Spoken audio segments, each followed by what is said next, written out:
రాత్రిపూట బొమ్మ ఉంటే నైటు వస్తువులు పక్కన కొట్టడం జరిగింది.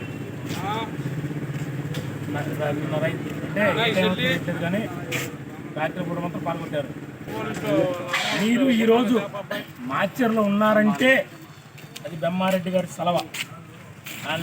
ఆయన పెట్టిన బిచ్ అనుకోండి. మీరు ఈరోజు మిమ్మల్ని కూడా ఒక్కలబడి ఎవరేమన్నా టీవీ కూడా ఒక్కలబడి రాలేదు. కానీ ఒకటి గుర్తుపెట్టుకోండి, ఈ బొమ్మ పగలగొట్టిండ్రు. నేను కలుసుకుంటే టీడీపోలు బెమ్మారెడ్డి గారు అన్ని సైకిల్ చేసి కలుసుకుంటే మీరు ఒక్కడు కూడా ఈ ఊళ్ళో తిరగలేరు. అది మాత్రం గుర్తుపెట్టుకోండి. ఒకటే చెబుతున్నా నేను, ఇలాంటి మళ్ళీ రిపీట్ జరిగినాయంటే మాత్రం ఊరుకునే లేదు.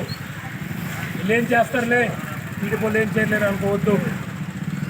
మేము మా బెమ్మారెడ్డి గారు ఎమ్మెల్యే గారు మాచర్ల నియోజకవర్గం గొడవలు ఎక్కడ ఉండొద్దు, శాంతిగా ఉండాలి, నియోజకవర్గాన్ని అభివృద్ధి జరగాలని ఆలోచనే. కానీ మిమ్మల్ని ఏమంటాను కూడా వాళ్ళ జోలికి పోవద్దని ఆర్డర్ ఇచ్చారు. కాబట్టి మా టీడీపోలు ఎవరు కూడా మీ జోలికి ఒక్కరు కూడా రావట్లేదు.